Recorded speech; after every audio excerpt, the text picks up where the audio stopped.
अस्सलाम वालेकुम my dear student. उम्मीद करता हूँ कि आप सब ठीक होंगे और जहाँ भी होंगे खुश होंगे। तो आज का जो हमारा लेक्चर है वो है Aufbau principal, पालीज exclusion principle and हंस रूल्स, और इसके बाद हम इलेक्ट्रॉनिक कन्फिगरेशन पढ़ते हैं। इलेक्ट्रॉनिक कन्फिगरेशन हम अफबाउ प्रिंसिपल के साथ ही पढ़ेंगे। तो आज का जो हमारा लेक्चर है वो है MD का सिलेबस के 2025 के सिलेबस के मुताबिक लेक्चर 08, और इससे पहले हम लेक्चर 07 का पार्ट 2 आप लोगों को डिलीवर कर चुके हैं। अभी तक अपलोड नहीं किया गया है, लेकिन इसको प्रिपेयर किया जा रहा है। इंशाल्लाह शाम तक ये दोनों लेक्चर्स आपको मिल जाएंगे। तो चलो शुरुआत करते हैं हम अफबाउ प्रिंसिपल से कि अफबाउ प्रिंसिपल क्या होता है और ये हमें क्या कहता है। तो पहले तो आपको मैं बता दूं कि ये अफबाउ जो है ये एक जर्मन वर्ड है। अफबाउ क्या है? एक जर्मन वर्ड है, यानी जर्मन लैंग्वेज का एक लफ्ज़ है जिसके मतलब होती हैं बिल्डिंग अप। बिल्डिंग अप यानी बनाना, कंस्ट्रक्शन करना, या इसको आप कंस्ट्रक्शन भी कह सकते हैं। और ये जो रूल है या प्रिंसिपल है ये क्या कहता है? This rule states that this rule states that and this principle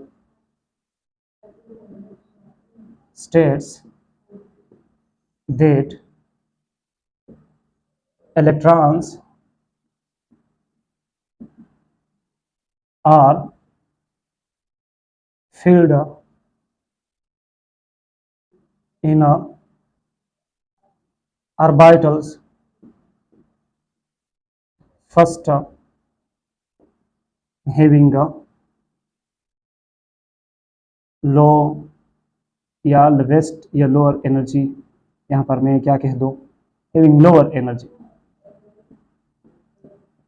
ये रूल क्या कहता है कि आपके पास इलेक्ट्रॉन्स की फिलिंग पहले उस ऑर्बिटल्स में होंगी जिस ऑर्बिटल्स की एनर्जी क्या हो, लोअर हो। इन दो ऑर्बिटल में से इलेक्ट्रॉन पहले उस ऑर्बिटल में जाएगा जिसकी एनर्जी क्या हो, क्या कम हो। और इसको बुक में एक और तरह भी डिफाइन किया है कि electrons are filled in different orbitals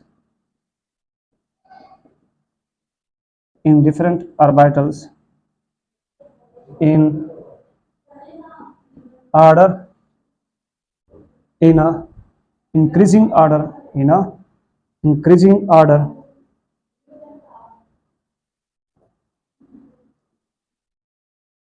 their energy. कि अगर आपके पास फॉर एग्जांपल एक ऑर्बिटल है जिसकी एनर्जी 1 है, एक ऑर्बिटल जिसकी एनर्जी 2 है, एक ऑर्बिटल है जिसकी एनर्जी 3 है, एक ऑर्बिटल है जिसकी एनर्जी 4 है, इसके 5 है, एक की 6 है। तो इलेक्ट्रॉन्स पहले इसमें जाएगा, फिर इसमें आएगा, फिर इसमें जाएगा, फिर इसमें जाएगा, फिर इसमें जाएगा और फिर इसमें जाएगा।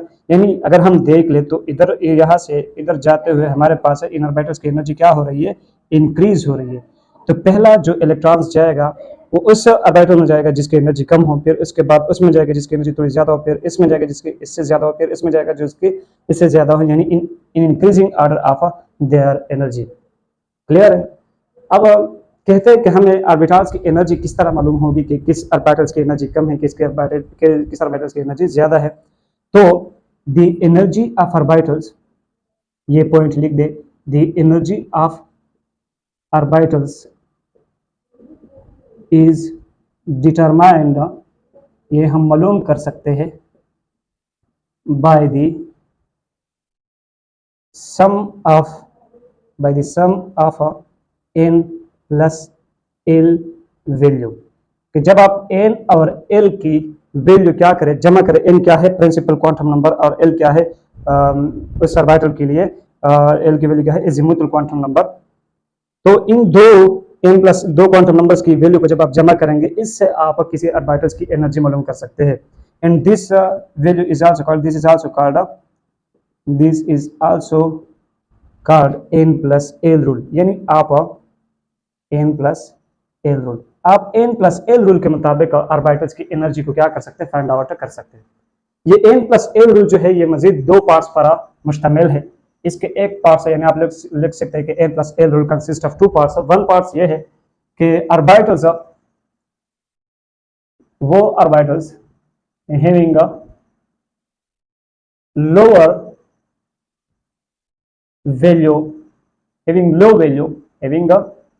value of n plus l have a lower energy orbitals having low value of a n plus l have lower energy, उसकी एनर्जी क्या होगी, कम होगी, देन ऑर्बिटल्स, उन ऑर्बिटल से हैविंग अ हायर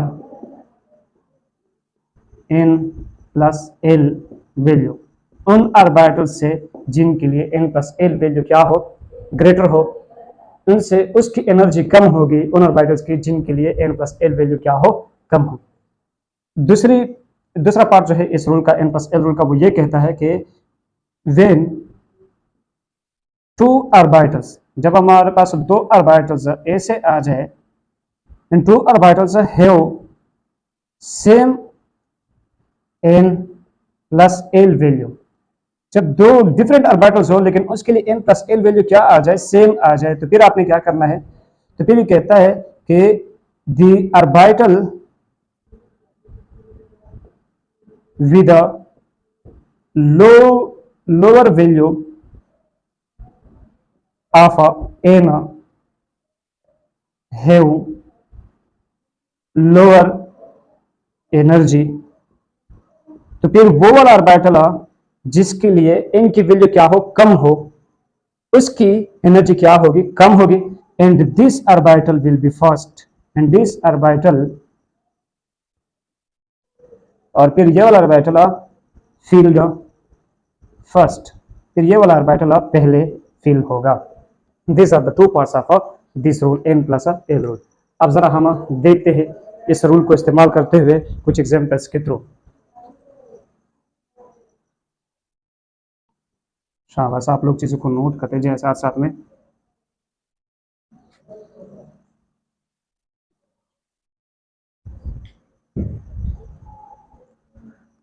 जरा देख ले, हम कंपेयर करते हैं, मेरे पास कुछ इलेक्ट्रॉन है और मैं इसको 1s और 2s में फिल करता हूँ। अब मैं देखता हूँ कि मैं पहले इलेक्ट्रॉन को किस में रख दूँ, 1s में या 2s में। हाँ, मेरे पास कुछ दो इलेक्ट्रॉन है, मैं इसको 1s में रख दूँ या 2s में रख दूँ। तो अब मैंने इसके लिए अबव प्रिंसिपल यूज करना है। अब जरा देख ले, इसके लिए n प्लस l वैल्यू में देख लूंगा, कौन सा value, n plus l value. आपको पता है कि 1s मतलब ये शेल नंबर 1 का s सबशेल है, 2s इसका मतलब है कि ये शेल नंबर 2 का सबशेल है। तो 1s के लिए हमारे पास n की वैल्यू फॉर 1s के लिए n की वैल्यू क्या आ रही है, 1 है। और s ऑर्बिटल के लिए फॉर s आपको पता है कि s के लिए हमारे पास l किसके बराबर होता है, 0 के। तो आपके पास n प्लस l बराबर हो जाएगा 1 plus 0 is equal to 1। Clear है। अब 2s के लिए फॉर 2s हमारे पास n की वैल्यू क्या हो गई, 2 हो गई, and you know that for s हमारे पास l की वैल्यू क्या होती है, 0। तो इसके लिए n प्लस l की वैल्यू क्या हो गई, 2 प्लस 0 इज इक्वल टू 2। जरा देख ले, orbitals having low value of n plus l, तो इसका मतलब ये है कि 1s के लिए n प्लस l की वैल्यू क्या है, 1 है, और 2s के लिए n प्लस l की वैल्यू क्या है, 2 है। मतलब हमारे पास 2s के लिए n प्लस l की वैल्यू ग्रेटर है और 1s के लिए n प्लस l की वैल्यू क्या है, स्मॉलर है। तो हम इलेक्ट्रॉन को पहले किस में रखेंगे, 1s में रखेंगे, अगर दो इलेक्ट्रॉन है। क्लियर है। अब जरा हम इसको और में देखते हैं। ये तो हमारे पास एग्जाम्पल नंबर फर्स्ट था, एग्जाम्पल नंबर 1। अब एग्जाम्पल नंबर 2 को हम देखते हैं, और एग्जाम्पल नंबर 2 में हम 2s तो हम कर चुके हैं। अब मैं 2p और 3s की बात करता हूँ कि इन दोनों में से इलेक्ट्रॉन किस में पहले जाना चाहिए, 2p और 3s में। जरा चूजे बाहर शो कर रहे हैं, इसको देख लो जरा। तो अब हम देखते हैं कि 2p और 3s के लिए n प्लस l की वैल्यू किसके लिए ग्रेटर है। 2p के लिए n की वैल्यू क्या हो गई, यानी ये शेल नंबर 2 का p है, इसके लिए n की वैल्यू 2 है। और p के लिए आपको पता है फॉर p l की वैल्यू क्या होती है, l की वैल्यू 1 होती है। p के लिए l की वैल्यू क्या है, 1। 2p के लिए n की वैल्यू 2 हो गई, और p के लिए हमारे पास l की वैल्यू क्या आती है, 1 होती है। तो मतलब यह है कि इसके लिए n प्लस l की वैल्यू क्या आ गई, 2 plus 1 is equal to 3। Clear. इसी तरह हमारे लिए 3s की वैल्यू क्या आ जाएगी, 2p की वैल्यू तो आपने मालूम की, 3s के लिए n की वैल्यू है हमारे पास 3 और s के लिए हमारे पास s के लिए l की वैल्यू क्या आती है आपको पता है, फॉर s हमारे पास l की वैल्यू आती है 0। तो 3n प्लस l की वैल्यू इसके लिए क्या हो जाएगी, 3 प्लस 0 इज इक्वल टू 3। यहाँ हम फंस जाते हैं और इसके लिए मेरे पास दूसरा पार्ट है इस रूल का कि when two orbitals have same n plus l value, जब दो ऑर्बिटल्स के लिए n प्लस l की वैल्यू सेम आ जाए तो फिर उस ऑर्बिटल्स की value the orbital with lower value of n, तो फिर वो ऑर्बिटल जिसके लिए n की वैल्यू क्या हो, छोटी हो। यहाँ पर देख ले 2p के लिए n की वैल्यू 2 है और 3s के लिए n की वैल्यू 3 है, तो अब हमारे पास 2p जो है इसकी एनर्जी कम होगी और हमारा इलेक्ट्रॉन पहले 2p में जाएगा। तो इसलिए तो हम पढ़ते हैं कि 2 यानी 3s से पहले हम इलेक्ट्रॉन 2p में पुट करते हैं।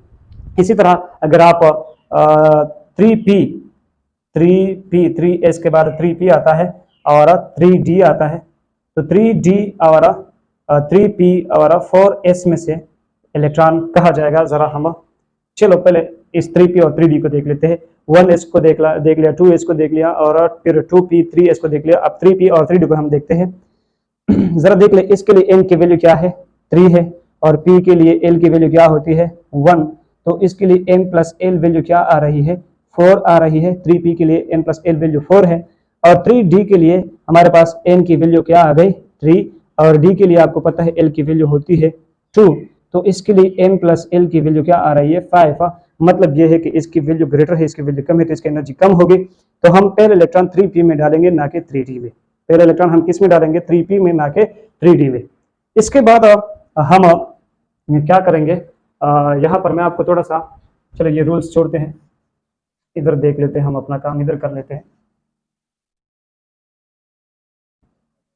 आपको मैं थोड़ा छोटा सा इलेक्ट्रॉन कॉन्फ़िगरेशन भी लिख के देता हूँ कि हम ये इलेक्ट्रॉन कॉन्फ़िगरेशन किस तरह करके ये देख ले। पहले हम इसमें लिखते हैं 1s लिखते हैं और इसमें 2 इलेक्ट्रॉन लिखते हैं, फिर 2s इसमें 2 इलेक्ट्रॉन, फिर 2p p में टोटल 6 इलेक्ट्रॉन होते हैं, फिर 3s और 3p और p में 6 इलेक्ट्रॉन। फिर इसके बाद हम 4s में इलेक्ट्रॉन डालते हैं ना कि 3d में। फिर 4s के बाद हम 3d में इलेक्ट्रॉन डालते हैं ना कि 4p में, और फिर 3d के बाद हम 4p में इलेक्ट्रॉन डालते हैं। ये क्यों हो रहा है, ये हमें यही अबाव प्रिंसिपल समझा रहा है। तो मैंने आपको बता दिया कि 2s और 1s में से हम पहले 1s में डालते हैं, फिर 2p और 3s में से हम पहले 2p में डालते हैं, फिर 3s और 3p में से हम पहले 3s में डालते हैं, और फिर अब हम देखते हैं कि हम इलेक्ट्रॉन 4s और 3d में से इलेक्ट्रॉन, यानी हमें ऐसा चाहिए था कि 3p के बाद हम डायरेक्ट 3d में इलेक्ट्रॉन डालते, क्योंकि ये थर्ड शेल का ऑर्बिटल है तो इलेक्ट्रॉन इसमें जाना चाहिए, लेकिन हमने क्या किया, पहले 4s में डाला। तो ये क्यों हुआ है, हम इसको भी अफवाह प्रिंसिपल के मुताबिक समझाते हैं कि 3p में से 3p के बाद 3d में इलेक्ट्रॉन क्यों नहीं गया, 4s में क्यों जा चुका है। तो हम देख लेते 3d और 4s की कंपैरिजन करते कि इनमें इलेक्ट्रॉन किस में पहले जाना चाहिए। 3d के लिए आपको पता है कि n की वैल्यू क्या आएगी, 3 आएगी, और l की वैल्यू d के लिए क्या है, 2 है, तो इसके लिए n प्लस l वैल्यू क्या आ रही है, 5 आ रही है। और 4s के लिए n की वैल्यू क्या है, 4 है, और l की वैल्यू s के लिए क्या है, 0 है।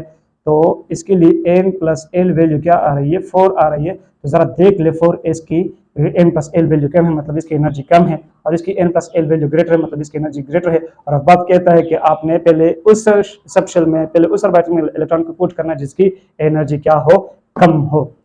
तो हम 4s में इलेक्ट्रॉन डालते हैं ना कि 3d में। इस तरह आप किसी भी दो ऑर्बिटल्स की कंपैरिजन कर सकते हैं कि मैंने पहले किस में, यानी 3s और 3p में से कंपेयर कर सकते हैं, 3p और 4s में, 4s 3d में, 3d 4p में, और इस तरह सब में आप कंपैरिजन कर सकते हैं कि मैंने पहले इलेक्ट्रॉन किस में पुट करना है। तो ये था अफवाह प्रिंसिपल।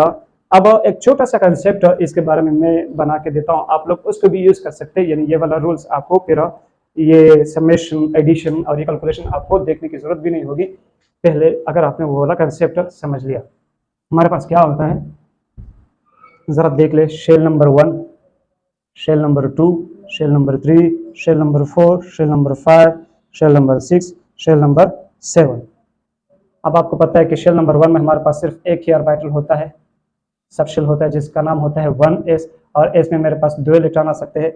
और शेल नंबर 2 में हमारे पास s भी होता है और p भी होती है, इसका नाम होता है 2s और इसका नाम होता है 2p, क्योंकि सेकंड शेल के s में 2 इलेक्ट्रॉन आ सकते हैं, p में 6 इलेक्ट्रॉन आ सकते हैं। इसमें s भी होता है, p भी होती है और d भी होती है। s में 2 इलेक्ट्रॉन, p में 6 इलेक्ट्रॉन, d में 10 इलेक्ट्रॉन, और ये 3s है, ये 3p है और ये 3d है। इसमें 4 शेल में हमारे पास s भी है, p भी है, d भी है और f भी है। इसका नाम है 4s, इसका नाम है 4p और इसका नाम है 4d और इसका नाम है 4f। इसमें वही 2 इलेक्ट्रॉन, p में 6 और d में 10 और f में 14 इलेक्ट्रॉन की कैपेसिटी है। ये कैपेसिटी की बात हो रही है। 5 शेल में फिर से वही s, p और d और f, इससे ज़्यादा चूंकि हमारे पास सबशेल है नहीं, इसलिए 5 में भी यही 4 सबशेल्स होंगे। 5s, 5p, 5d, 5f। इसमें 2 इलेक्ट्रॉन, इसमें 6 इलेक्ट्रॉन, इसमें 10 और इसमें 14। इसी तरह इसमें भी एक s है, एक p है, एक d है और एक f है। इसमें भी एक s है, एक p है, एक d है और एक f है। s में 2 इलेक्ट्रॉन, p में 6 और d में 10 और f में 14। ये बार बार मैं इसलिए लिखता हूँ ताकि आपकी ये चीज़ क्या हो जाए, पक्की हो जाए कि d में कितने इलेक्ट्रॉन आ सकते हैं, f में कितने आ सकते हैं, s में कितने आ सकते हैं, एंड सो ऑन। क्लियर? और ये 7s हो गया, ये 7p, ये 7d, ये 7f। अब जरा आप क्या करें, इसको तीर निशान से मिला दें। इसी तरह पहले मैं इसके साथ ये कर लेता हूँ, ये इसका स्टार्ट है और ये इस लाइन का एंड है। ये दूसरा लाइन, इसमें 2s आता है, ये इसका स्टार्ट है और ये इस लाइन का एंड है। फिर आप स्टार्ट से चलेंगे, इस लाइन में ये 2 सबशेल्स आ रहे हैं, ये इसका स्टार्ट है, ये इसका एंड है। इसी तरह इसमें भी 2 सबशेल्स आ रहे हैं, इस लाइन में 3 सबशेल्स आ रहे हैं और इसी तरह इस लाइन में 3 सबशेल्स आ रहे हैं। फिर इसमें मेरे पास 4 सबशेल्स आ रहे हैं और इसमें मेरे पास 3 सबशेल्स आ रहे हैं, इसमें मेरे पास 2 सबशेल्स आ रहे हैं और इसमें मेरे पास 1 सबशेल आ रहा है। तो क्या है कि पहले आपने यहाँ से शुरू करना है, फिर यहाँ पर एंड होना है और फिर यहाँ के बाद यहाँ से आना है, इसमें आना है, फिर यहाँ के बाद इसमें आना है, फिर इसके बाद इसी तरह इधर आना है, फिर इसके बाद इधर आना है और इसी तरह ये, इसी तरह आप कंटिन्यू रखेंगे। अब इस कंसेप्ट के मुताबिक मैं आपको कहता हूँ कि मेरे पास लेट सपोज एक एटम है x, जिसकी एटॉमिक नंबर है, लेट सपोज इसका एटॉमिक नंबर है 12, यानी इसमें इलेक्ट्रॉन कितने हैं, 12 है। आपको पता है कि जब हमारे पास एटॉमिक नंबर 12 होता है और एटम न्यूट्रल होता है तो इसमें जितने प्रोटॉन होंगे उतने ही इलेक्ट्रॉन होंगे। तो अब हम पहले इलेक्ट्रॉन किस में डालते हैं, 1s में। पहले इलेक्ट्रॉन किस में डालेंगे, पुट करेंगे 1s में, क्योंकि लाइन कहाँ से शुरू हुआ है, तो इसमें 1s पहले आ रहा है और s में कितने इलेक्ट्रॉन रखेंगे, 2। फिर इसके बाद ये लाइन यहाँ खत्म हो रहा है और यहाँ से आते हुए हमें 2s मिल रहा है। फिर 2s में इलेक्ट्रॉन पुट करेंगे और आपको पता है s में 2 इलेक्ट्रॉन आ सकते हैं, 2 इलेक्ट्रॉन इसमें भी रख दे। फिर ये यहाँ पर खत्म हो जाता है और इसके बाद हम इधर वापस आते हैं और इसके बाद हमें 2p मिल रहा है। फिर हम p में कितने इलेक्ट्रॉन रखेंगे, 6। p में टोटल 6 इलेक्ट्रॉन आ सकते हैं। अब जरा हम देखते हैं मेरे पास टोटल कितने इलेक्ट्रॉन हो गए, 2 जमा 2 4 जमा 6 10, 2 इलेक्ट्रॉन अभी भी बाकी। अब p के बाद में कहाँ जाओ, 3s में, तो यहाँ ये 3s में इलेक्ट्रॉन आ गए 2। ये आपने कर दिया 12 इलेक्ट्रॉन का इलेक्ट्रॉनिक कन्फिगरेशन। यानी आज का जो हमारा लेक्चर है वो हो रहा है इलेक्ट्रॉनिक कन्फिगरेशन के ऊपर। एक एटम है आपके पास है जिसका एटॉमिक नंबर है 20, y, जिसका एटॉमिक नंबर है 20। अब एटॉमिक नंबर 20 इसका मतलब इसमें प्रोटॉन 20 है और अगर प्रोटॉन 20 है तो एटम न्यूट्रल है तो इसमें इलेक्ट्रॉन भी 20 होंगे। अब 20 इलेक्ट्रॉनिक कन्फिगरेशन है, पहले 1s में रखेंगे, फिर 2s में रखेंगे, ये तो हम इधर से ही देख लेते हैं। फिर 2p में रखेंगे, p में 6 और s में 2। फिर 2p के बाद हम 3s में रखेंगे 2। अब यहाँ तक तो 12 इलेक्ट्रॉन की कन्फिगरेशन हो गई। 3s तक जब हम आ गए, इधर से फिर हम कहाँ जाएंगे, ये लाइन क्रॉस करेंगे। इसमें मेरे पास 3p आ रहा है तो 3p में हम इलेक्ट्रॉन रखेंगे, कितने रख सकते हैं, 6 इलेक्ट्रॉन रख सकते हैं। अब जरा हम देखते हैं कि हमारे पास इलेक्ट्रॉन पूरे हुए या अभी भी बाकी है। 2 जमा 2 4 6 10, 2 12 6 18, अभी भी 2 इलेक्ट्रॉन बाकी है। तो 3p में हमने इलेक्ट्रॉन डाल दिया। 3p के बाद जरा देख ले, हम 4s में चले गए, 3d में हम डायरेक्ट नहीं जाते। 3p के बाद लाइन कहाँ जा रहा है, 3s के पास जा रहा है। जरा यहाँ पर आप लोग इस तरह इसके साथ ये निशान लगाया करें ताकि आपको पता हो कि हमने कहाँ जाना है। क्लियर है? तो हम 3p के बाद 4s के पास आ गए और 4s के बाद फिर हम 3d के पास जाते। लेकिन मेरे पास जब मैं 4s में चला गया और 4s में मैंने 2 इलेक्ट्रॉन रख दिए तो फिर मेरे इलेक्ट्रॉन खत्म हुए, यानी ये y20 का इलेक्ट्रॉनिक कन्फिगरेशन। इसी तरह लेट सपोज मेरे पास है क्लोरीन, जिसका एटॉमिक नंबर क्या है, क्लोरीन नहीं, हम थोड़ा अब बड़ा लेते हैं, मैं एक और एटम लेता हूँ। मेरे पास लेट सपोज एक Z है जिसके एटॉमिक नंबर है 30। इसका एटॉमिक नंबर क्या है, 30। अब 30 इलेक्ट्रॉन की कन्फिगरेशन हम किस तरह करेंगे, 1s में 2 इलेक्ट्रॉन रखेंगे, फिर 1s के बाद 2s में, फिर 2s के बाद 2p में, फिर 2p के बाद 3s में, और 3s के बाद 3p में, और 3p के बाद 4s में, 4s के बाद हम 4s के बाद, अब यहाँ तक तो मैंने इसके लिए इधर क्यों नहीं देखा, क्योंकि ये हम ऑलरेडी कर चुके थे इसको देखते हुए, और इसके लिए फिर मैंने कहाँ से शुरू किया था, 3s के लिए 3s तक मैंने इधर नहीं देखा, 3p के बाद मैंने इधर देखा, क्यों, क्योंकि 3s तक हम इसमें कर चुके थे इधर देखते हुए। अब यहाँ तक तो मैंने इनसे नकल लगा दिया, क्योंकि ये भी इसको देखते हुए हमने कर लिया था। आप ये कर सकते हैं कि हर एक के लिए इधर देखा करें, लेकिन मैं क्या कर रहा हूँ, चीज़ों को शक्कार बनाने की कोशिश कर रहा हूँ।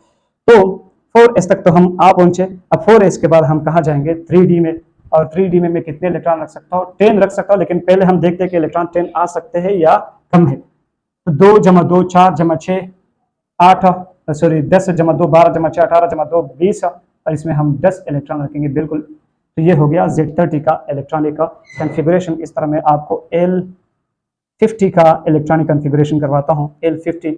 तो ज़रा देख ले, 3D तक हम इनसे ही नकल लगाते हैं, 1s 2 3 2 2s 2 2p 6 3s 2 3p 6 4s 2 3d 10। यहाँ तक तो हमारे पास 30 इलेक्ट्रॉन मुकम्मल हो चुके हैं, लेकिन यहाँ पर तो 50 इलेक्ट्रॉन है। L का एटॉमिक नंबर 50 है, L न्यूट्रल है, तो इलेक्ट्रॉन भी 50 होंगे।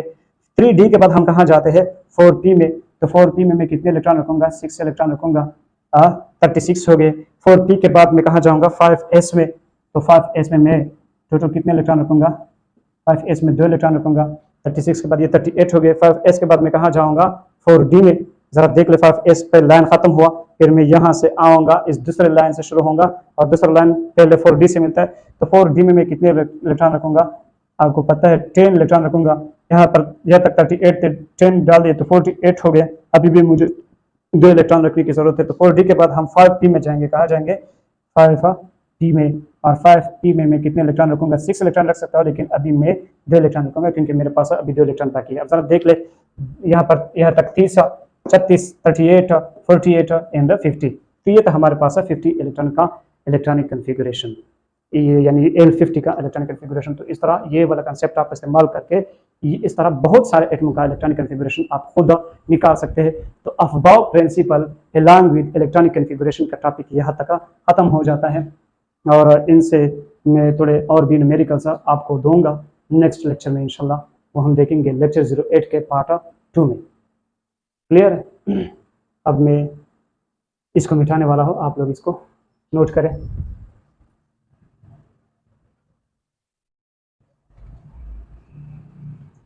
ये इलेक्ट्रॉनिक कन्फिगरेशन अबाउ प्रिंसिपल, हंस रूल, पालिस एक्सक्लूजन प्रिंसिपल, ये आपके एमडीकेट सिलेबस के मुताबिक ही है। क्लियर है? तो अब हम पढ़ते हैं पालिस एक्सक्लूजन प्रिंसिपल की ये क्या होता है, what is polish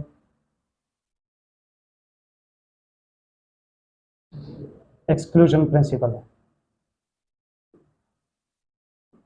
polish exclusion principal ये क्या होता है, पालिस एक्सक्लूजन प्रिंसिपल। ज़रा देख ले, हमारे पास एक ऑस्ट्रियन फिजिस्ट था, ऑस्ट्रियन फिजिस्ट था,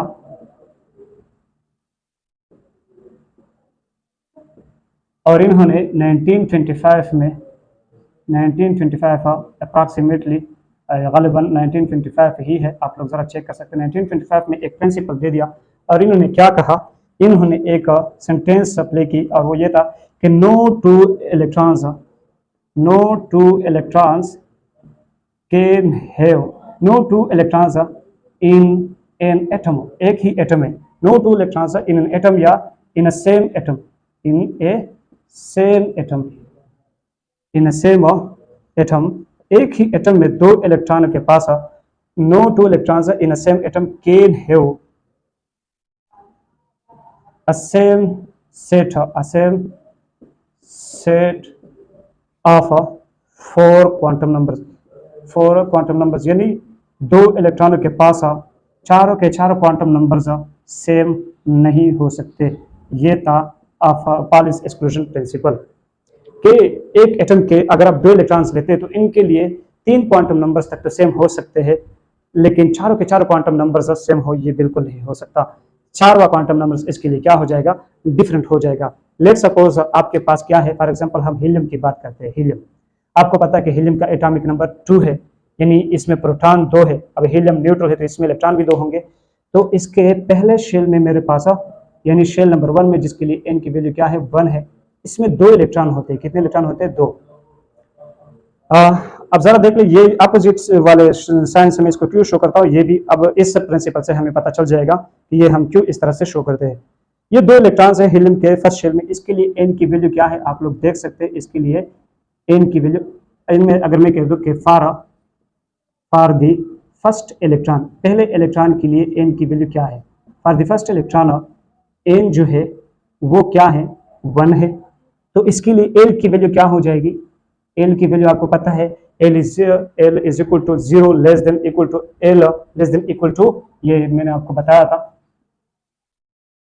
less than equal to n minus 1, यानी l जो होता है वो बराबर होता है 0 से लेकर n माइनस 1 तक होता है।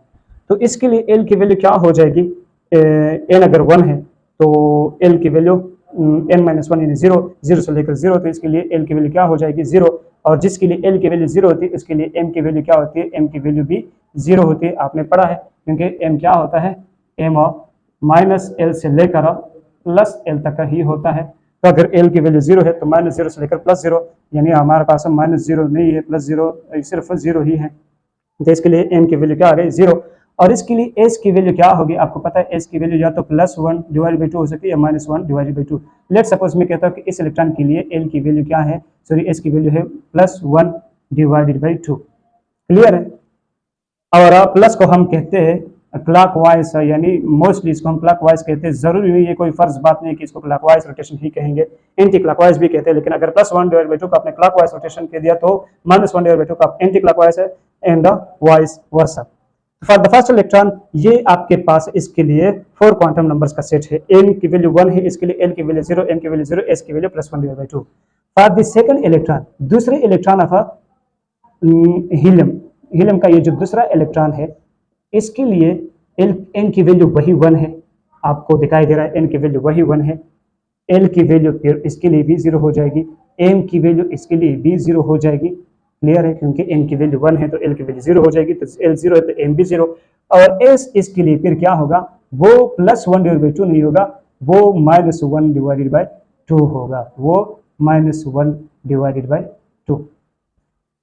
अब जरा देख ले, ये 2 इलेक्ट्रॉन है एक ही एटम के, इनके लिए तीनों क्वांटम नंबर सेम है, लेकिन 4वां क्वांटम नंबर इसके लिए +1 डिवाइड बाई 2 है और इसके लिए -1 डिवाइड बाई 2 है। आप किसी भी एटम के किसी भी 2 इलेक्ट्रॉनों को ले सकते हैं, उसके लिए कोई एक ना एक क्वांटम नंबर क्या होगा, डिफरेंट ही होगा। सारे 4 के 4 क्वांटम नंबर सेम नहीं हो सकते, यानी ये हम ये बता रहा है कि 2 इलेक्ट्रॉनों का लोकेशन एग्जैक्टली सेम नहीं हो सकता। क्लियर है साहब, फुल लोकेशन जो है 2 इलेक्ट्रॉनों का वो एग्जैक्टली सेम नहीं हो सकता। इसी तरह ये कंसेप्ट हम पूरे सोसाइटी पर भी अप्लाई कर सकते हैं। इन 2 पेनों का लोकेशंस भी पूरा का पूरा सेम नहीं हो सकता। जरा देख रहे हैं, ये कहाँ पर है, बन्नू में है, बन्नू में कहाँ पर है, टाउन में है, टाउन में हमारे घर में है, हमारे घर में मेरे रूम में है, और मेरे रूम में ये यहाँ पर है और ये यहाँ पर है। तो इन दोनों का लोकेशन एग्जैक्टली सेम नहीं हो सकता। तो 2 इलेक्ट्रॉनों का लोकेशन एग्जैक्टली सेम कभी नहीं हो सकता। इसी तरह आपके शूज और आपके पैर है, तो शूज और पैर आपके अपने ही है, इन दो चीजों का लोकेशन भी एग्जैक्टली सेम नहीं हो सकता। किसी भी मेटल, 2 मेटल्स का लोकेशन कभी भी सेम नहीं हो सकता, एग्जैक्टली सेम लोकेशन किसी भी 2 चीजों का नहीं हो सकता। क्लियर है। तो ये है हमारे पास पालिस एक्सक्लूजन प्रिंसिपल। और यहाँ से हमें ये पता चल गया कि मेरे पास एक ऑर्बिटल में 2 इलेक्ट्रॉन ही आ सकते हैं। एक ऑर्बिटल में सिर्फ और सिर्फ 2 ही इलेक्ट्रॉन आ सकते हैं, एक क्लॉकवाइज के साथ तो दूसरा एंटी क्लॉकवाइज के साथ। और अगर तीसरा भी हमने रख दिया, तीसरा लेट सपोज मैं यहाँ पर तीसरा इलेक्ट्रॉन रखता हूँ, तो इसका वैल्यू फिर m की वैल्यू तो वही 1, l की वैल्यू 0, m की वैल्यू 0, s की वैल्यू या तो आप +1 डिवाइड बाई 2 रखेंगे या -1 डिवाइड बाई 2। तो आपने +1 डिवाइड बाई 2 रख दिया तो इसका भी +1 डिवाइड बाई 2, इसका भी +1 डिवाइड बाई 2। तो इन दोनों इलेक्ट्रॉनों का 4 क्वांटम नंबर सेम हो गए, जो कि क्या है, गलत है। पालिस एक्सक्लूजन प्रिंसिपल के मुताबिक ये गलत है। तो तीसरा इलेक्ट्रॉन इस ऑर्बिटल में नहीं आ सकता। तो हर ऑर्बिटल में, यानी s के में एक ऑर्बिटल है, p में 3 ऑर्बिटल है, d में 5 ऑर्बिटल है, f में 7 ऑर्बिटल है, हर एक ऑर्बिटल में 2 इलेक्ट्रॉनों का 4 क्वांटम नंबर का सेट बिल्कुल एग्जैक्टली सेम नहीं होगा। 3 क्वांटम नंबर सेम हो सकते हैं, लेकिन 4 क्वांटम नंबर इनका क्या हो जाएगा, डिफरेंट हो जाएगा। और यहाँ से हमें ये कंक्लूजन मिल गई, ये बिग कंक्लूजन कि हमारे पास एक ऑर्बिटल में सिर्फ 2 ही इलेक्ट्रॉन आ सकते हैं, किसी भी ऑर्बिटल में हमारे पास सिर्फ 2 इलेक्ट्रॉन्स आ सकते हैं। ये हमें बिग कंक्लूजन मिल गया पालिस एक्सक्लूजन प्रिंसिपल से, ये भी जहन में रखें। अब हम पढ़ते हैं, ये तो हमारे पास पालिस एक्सक्लूजन प्रिंसिपल है, इसको आप थोड़ा बड़े एटमों पर भी अप्लाई कर सकते हैं, कार्बन पर भी अप्लाई कर सकते हैं, नाइट्रोजन और फ्लोरीन और उनके 2-2 इलेक्ट्रॉन का आप सेट, उनके लिए आप क्वांटम नंबर्स का सेट चेक कर सकते हैं और आप बता सकते हैं कि इनके लिए कौन कौन से क्वांटम नंबर्स डिफरेंट आ रहे हैं। अब हम देखते हैं कि व्हाट इज हर्ट्ज रूल, और हर्ट्ज रूल हमें क्या समझाता है।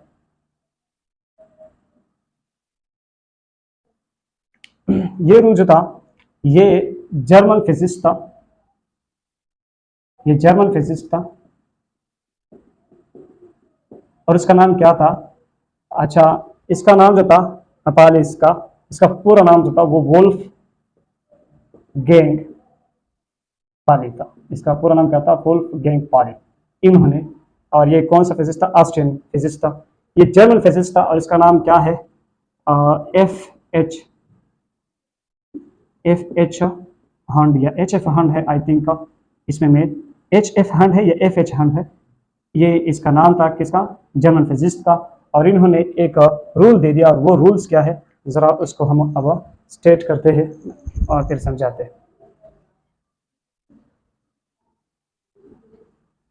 यहाँ से तो आपको ये पता लग चुका होगा कि हम ऑर्बिटल में 2 इलेक्ट्रॉन जब रखते हैं तो इनका अपोजिट साइन क्यों लगाते हैं, यानी इसको एक का तीर का निशान ऊपर होता है, दूसरे के तीर का निशान नीचे होता है, तो ये हमें पालिस एक्सक्लूजन प्रिंसिपल के मुताबिक हम ये करते हैं। अब हर्ट्ज रूल को हम समझाने की कोशिश करते हैं। हर्ट्ज रूल ये तो बता दें कि ये कौन था,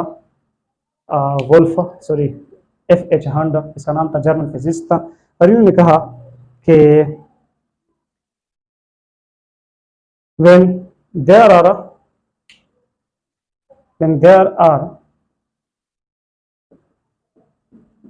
orbitals of equal energy, when there are orbitals of equal energy present for the filling of some electrons, अगर हमारे पास कुछ ऑर्बिटल्स है और उन ऑर्बिटल्स की एनर्जी क्या है, सेम है, और वो मौजूद है कुछ इलेक्ट्रॉनों के फिलिंग के लिए, यानी कुछ इलेक्ट्रॉनों के रखने के लिए, तो द इलेक्ट्रॉन्स आर अरेंज्ड, ये जो इलेक्ट्रॉन्स होते हैं, the electrons are arranged in these orbitals, in orbitals में से electrons are arranged in these orbitals in such a way, इस तरह से, to get maximum number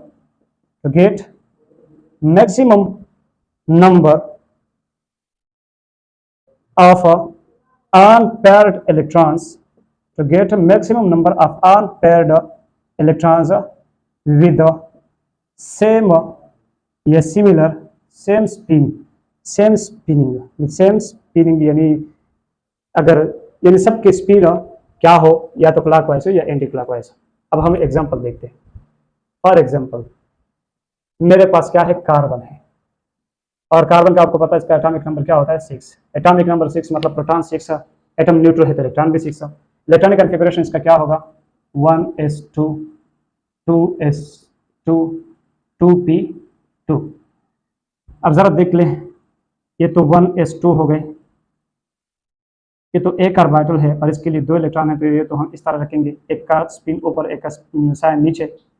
2s में भी हमने इलेक्ट्रॉन रख दिए, दोनों विद अपोजिट स्पिन, क्योंकि एक ऑर्बिटल में 2 इलेक्ट्रॉन आ सकते हैं और इन 2 इलेक्ट्रॉनों का 4th क्वांटम नंबर्स क्या है, डिफरेंट है। फिर 2p है और इन 2p के लिए हमारे पास 2 इलेक्ट्रॉन है। 2p में मेरे पास कितने इलेक्ट्रॉन है, 2 इलेक्ट्रॉन, और इसके लिए 3 ऑर्बिटल्स अवेलेबल हैं। p में 2 इलेक्ट्रॉन्स है और इनके लिए मेरे पास 3 ऑर्बिटल्स अवेलेबल है, और ये सारे p के ऑर्बिटल्स है, तो इनकी एनर्जी क्या होगी, सेम होगी। 3 ऑर्बिटल्स की एनर्जी क्या है, सेम है। अब हम इसको रखेंगे, इसमें ये 2 इलेक्ट्रॉन इस तरह भी रख सकते हैं कि इसमें एक इलेक्ट्रॉन रख दो और दूसरा भी इसमें रख दो, तो ये क्या है, गलत है, हर्ट्ज रूल के मुताबिक नहीं है। वो कहता है कि हमें maximum number of unpaired electron मिल जाए। तो मैं इसमें रख सकता हूँ। हाँ, अब maximum number of unpaired electron मिल गए 21 में, और 21 में 2 अनपेड इलेक्ट्रॉन मिल गए। पहले हमारे पास एक भी अनपेड इलेक्ट्रॉन नहीं था, तो अब हमें 2 अनपेड इलेक्ट्रॉन मिल गए। लेकिन अभी भी ये गलत है, क्योंकि वो कहता है maximum number of unpaired electrons मिल जाए, लेकिन वो क्या हो, विद सेम स्पिन। तो इनका तो स्पिन क्या है, अपोजिट है। इसका अगर क्लॉकवाइज है तो इसका एंटी क्लॉकवाइज है, इसका अगर, हाँ, ये क्लॉकवाइज है और ये एंटी क्लॉकवाइज है। क्लियर है? नहीं, हाँ बिल्कुल, इसका अगर क्लॉकवाइज है तो इसका एंटी क्लॉकवाइज है, इसका अगर एंटी क्लॉकवाइज है तो फिर इसका क्लॉकवाइज है, इसका अगर +1 डिवाइड बाय 2 है तो इसका -1 डिवाइड बाय 2। यानी हमने क्या किया है, ये गलत लगाया है। तो हम क्या करेंगे, इसको भी इस तरह रखेंगे, दिस इज अकॉर्डिंग टू हंस रूल। ये हमने इलेक्ट्रॉनिक कॉन्फ़िगरेशन की अबाव प्रिंसिपल को भी इसमें यूज किया, क्योंकि पहले हमने 1s में रख दिया, फिर 2s में रख दिए, फिर 2p में इलेक्ट्रॉन रख दिए, फिर हमने अब पालिस एक्सक्लूजन प्रिंसिपल भी रख दिया, क्योंकि 1s के लिए 2 इलेक्ट्रॉन थे, तो हमने इन दोनों को क्या कर दिया, एक 3 क्वांटम नंबर सेम थे, 4 तो दोनों का क्या है, डिफरेंट है। एक का +1 डिवाइड बाय 2 तो दूसरे का -1 डिवाइड बाय 2। इसमें भी हमने इस तरह किया है। फिर हमने हंस रूल भी यूज किया है। जरा देख ले, इस ऑर्बिटल के लिए मेरे पास 2 इलेक्ट्रॉन थे, इन दोनों इलेक्ट्रॉनों के लिए मेरे पास 3 ऑर्बिटल्स थे सेम एनर्जी के, तो इसमें भी मैंने एक रख दिया, इसमें भी हमें 2 अनपेड इलेक्ट्रॉन मिल गया। अगर मैंने यहाँ पर रख दिया होता तो हमें सिर्फ एक भी अनपेड इलेक्ट्रॉन नहीं मिलता।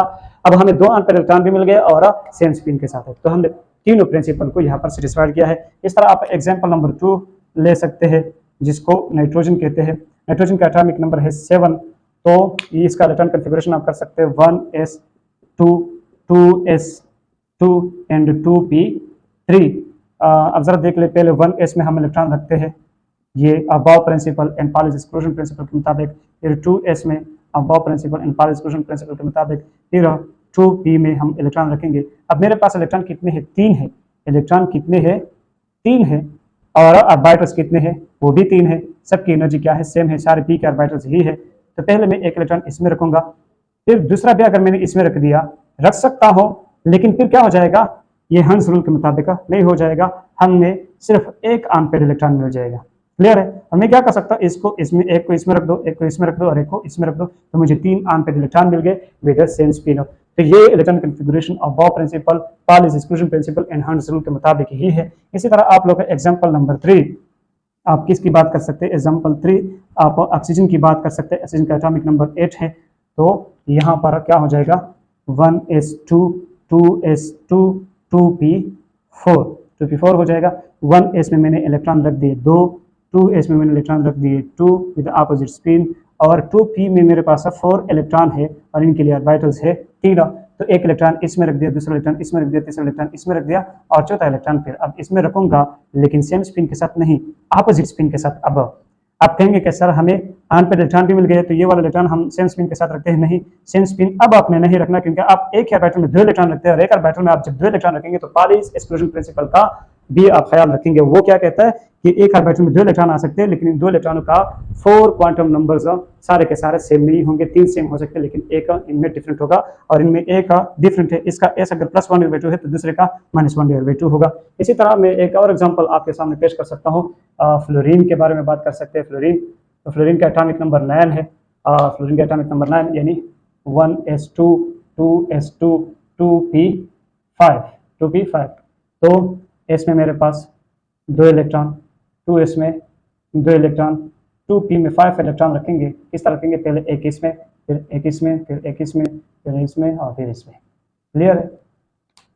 और इसी तरह आप नियान का भी कर सकते हैं, सब कर सकते हैं। ये था आपके पास आज के लेक्चर। इंशाल्लाह उम्मीद करता था आपको बहुत ही डिटेल से समझ में आ चुका होगा। अब बॉब प्रिंसिपल, फिर इसके बाद हमने इलेक्ट्रॉनिक कॉन्फ़िगरेशन पढ़ लिया, फिर हमने पालिस एक्सक्लूजन प्रिंसिपल की बात की, और फिर हमने हंस रूल की बात की। इसके साथ हमारा जो चैप्टर नंबर 2 है एटॉमिक स्ट्रक्चर, जिसमें हमें MD-CAT के सिलेबस के मुताबिक कुछ टॉपिक्स मिल गए थे, वो चैप्टर कवर होता है। इसके बाद हम नेक्स्ट चैप्टर शुरू करेंगे, और तब तक के लिए मैं आपके लिए बेस्ट विशेष करता हूँ। इन्हें आपको अपनी दुआ में याद रखूँगा, और आप भी मुझे अपनी दुआ में याद रखें। और तब तक के लिए खुदा हाफिज़, इंशाल्लाह मिलेंगे नेक्स्ट क्लास में।